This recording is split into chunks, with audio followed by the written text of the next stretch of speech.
Good morning. Hello and welcome to this week's edition of Coffee Chat with me. I am your coffee chatter, Catherine Oster, and it is Friday. I don't know what date it is. I was going to tell you the date and I don't know. I just know it's Friday, the first Friday of March. And thank you so much for joining me live. I'm not seeing any I can see comments. Good morning, Loretta. Who the heck are ya? Hello. Good morning, Michelle. You guys, I almost forgot what live I was doing. Oh, it's so great you're joining me live. Okay, well, this Friday morning, good morning, Mom. For those of you watching this on YouTube or listening on SoundCloud, this is done as a Facebook Live, and I often get a little ADD with people joining. Good morning, Lil. Hi, you guys. Wow. Bobby, good morning, lady. Okay, well, I'm going to get started. We're going to start chatting. And this morning I wanted to chat with you guys about money. My first question to you is, does money actually even matter to you? Good morning, Robert. Does money even matter to you? You know, over the past 8 years, good morning, Colleen. I've totally transformed my financial reality and how money is created and shows up in my life. And let me tell you, it's a lot more ease, joy, and glory now than it was back in pre-2014. And so one of the things, did anybody ever talk to you about money when you were growing up? Did anybody ever explain to you how money works? And maybe somebody did, and that's really cool.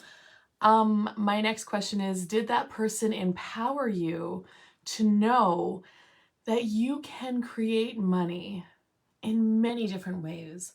And have you been empowered to discover all of the ways that money can show up for you? Now that was a big no for me. Nobody talked to me about money. In fact, money is still often very taboo to talk about. For whatever reason, it means something about you. And is that actually true? Good morning, Carmen. Does money actually mean anything about you? There's so many judgments attached to how much money you have maybe equals how successful you are. And is that actually true? Or is that this whole conceptual reality of money? And so money did not matter to me at all. That was one of the first things that a facilitator asked me when I started looking at changing how money shows up in my life. Does money even matter to me? And that was a big fat no. I didn't care about money at all. But I was trying to force myself to care about money. I was trying to make money important to me because I thought that if I made money more important to me, that I would actually finally have enough. It would finally show up. No, that didn't work. When I actually acknowledged that I don't care about money at all, I thought that if I looked at that if I didn't care about money, that it would be gone. What if everything is the opposite of what it appears to be?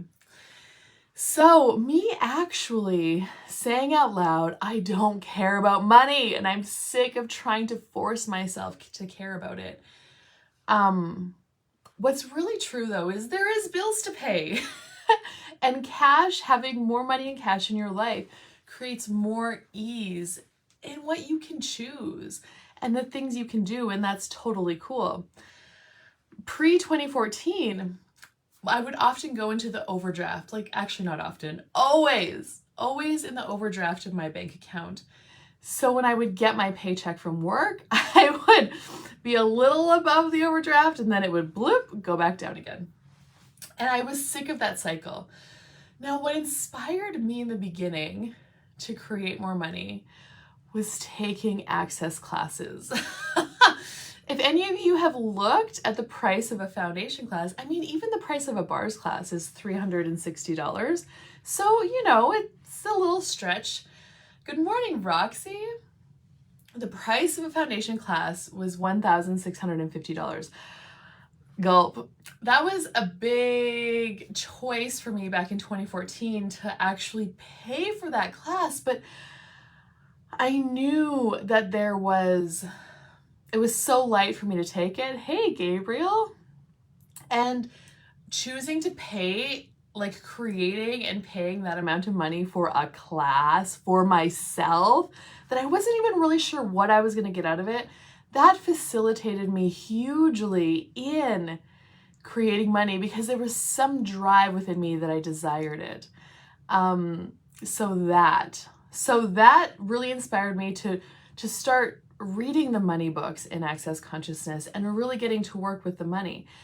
On the other hand, a big transition happened within our farm, and my father-in-law died of a heart attack in 2013, and we actively farmed with him.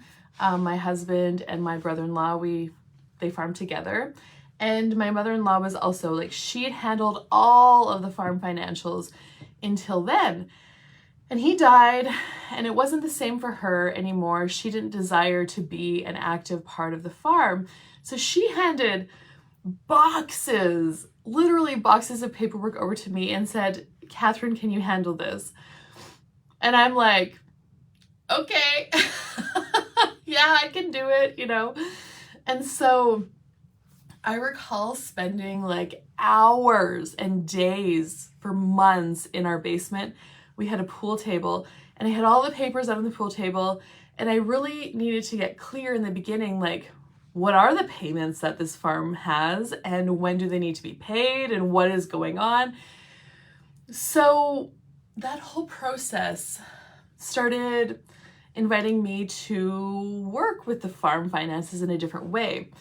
Now, what started to evolve is I also put these tools to work, not only for me personally, but in our farm. And when I started with everything, you know, it was so many lines of credit, no cash in the accounts, basically. Everybody had an off-farm job because the farm wasn't really able to support them back then, just because of the whole situation. And that evolved over the last 8 years to everybody works on the farm now. Nobody has an off-farm job unless you choose to. And the interesting thing is, like, my husband and my brother-in-law, they have chosen off-farm jobs or something on the side now because from the choice of that they enjoy doing it, not from the choice that they have to. So that's really cool. And within probably, I'd say 2 years, I got everything on the farm like current. Now, our inputs still went on lines of credit, and they still are. But last year we started transitioning. The next step was to start paying cash for our inputs rather than the lines of credit. Because if we can not use our lines of credit are minimally, like the amount of interest we pay, even though it is a fairly low interest rate, it's still, I mean, it adds up. So that's my next target. Another thing that I had created is like a savings account for our farm, you know, with a good chunk of money in it.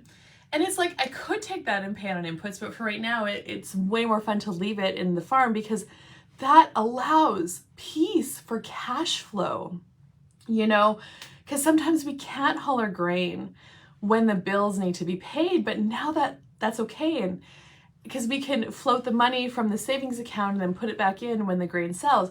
And how that got created was me choosing to take a percentage, even like it was maybe even 5%, 3% of each grain check that came in, starting back in 2014, putting it into this account and just letting it grow.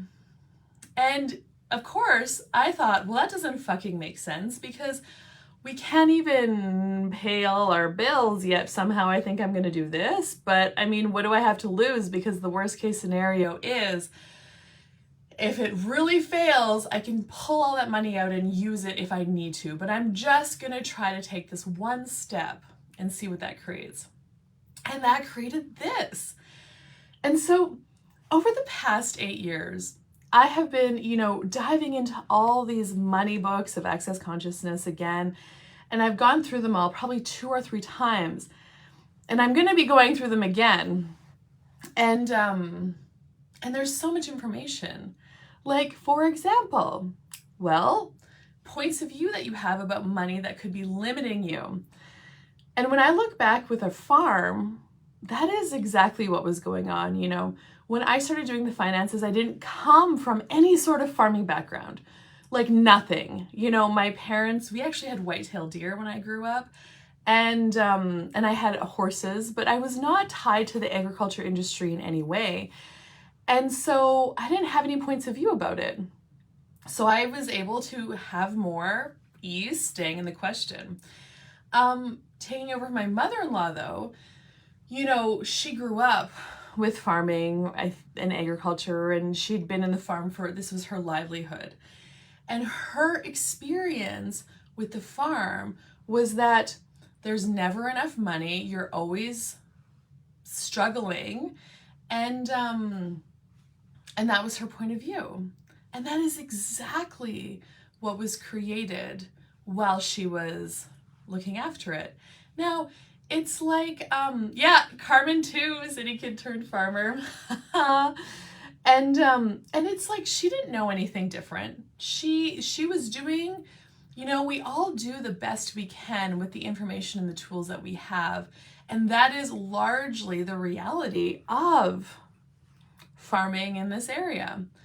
And I came along and I'm like, I'm changing this. This doesn't work for me. I was also changing my own personal money flows at the time as well. I went from working my regular job as an agronomist, which was great. I loved it. But I really wanted an indoor riding arena, like really bad. And when I figured out my salary, the paycheck that I brought home, looking at the cost of paying a mortgage out of that for an arena, plus making my vehicle payment, plus buying my groceries, plus I want to take these goddamn access classes, there wasn't enough money. Like, I couldn't work enough hours in the day to support myself. Now, I judged myself a lot in the beginning. I'm like, God, Catherine, do you have to be so goddamn extravagant? Like, for what reason do you think that you should have all of these things in your life? Then when I lost my father-in-law and my grandma, I was like, why not? We get to spend time here in a body on this earth. Why not enjoy it? What is the purpose of suffering? And what is the purpose of suffering? If there's another choice available, I'm going to start looking at that. And that's what I did. And so, I had so many people tell me, well, in particular, my husband, what do you think you're doing quitting your job? Like, do you think people are actually going to pay you to teach riding lessons and train their horses? And yes, I do actually. And so I chose that. And I did. And I started creating more money that way than I did working at my salary job. There was a little secret that I learned. One of the very first money tools that I heard is that money follows joy. Money follows joy. When you are willing to jump off the cliff and choose what lights you up and brings you joy, good morning, Nicole, it invites more money into your life just by that choice. There's a frequency, a vibration that you are that starts to attract it. And so, over the last 8 years, I have continuously chosen things that don't make any sense at all, but there's an energy there. and money has shown up. And I do have that indoor riding arena now. And I look out the window and I am just still shocked at all of this. I'm like, wow, how does it get better than this? This is life, a life worth living for me. Now, money wasn't important to me back then. But what I've learned to discover is that what if money is a byproduct of the amount of joy you have in your life, the amount of change you are affecting in the world? What if that is what is true?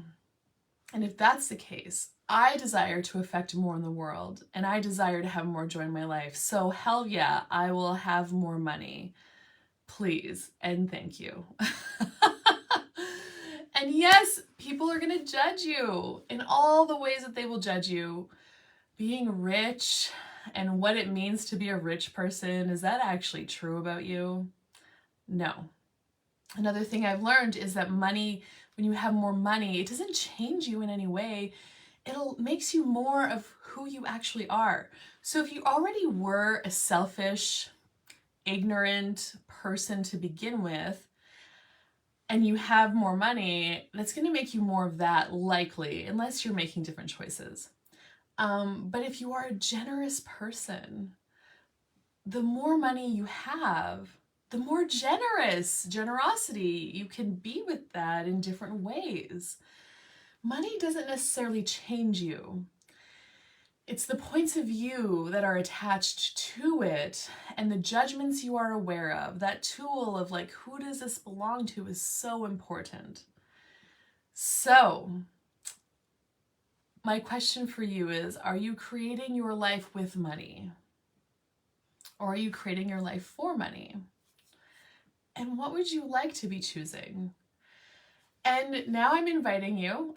I'm doing a 10-month money membership program starting this month. And I will put the link with this video. You'll see it on my page. If you are interested in starting to discover how money can show up for you in ways that are beyond what you could ever imagine possible, then I suggest this program. It's going to be all the tools that I have used over the last 8 years in my life and within our farm to change things and more. Okay, well, that's my coffee chat for today. Grateful for you guys joining me live. I'll see some of you live shortly in the Daily Dose. Have an amazing day wherever you are, whatever you are up to. And if you have any questions about anything, just reach out and ask me. Cheers! Bye-bye for now.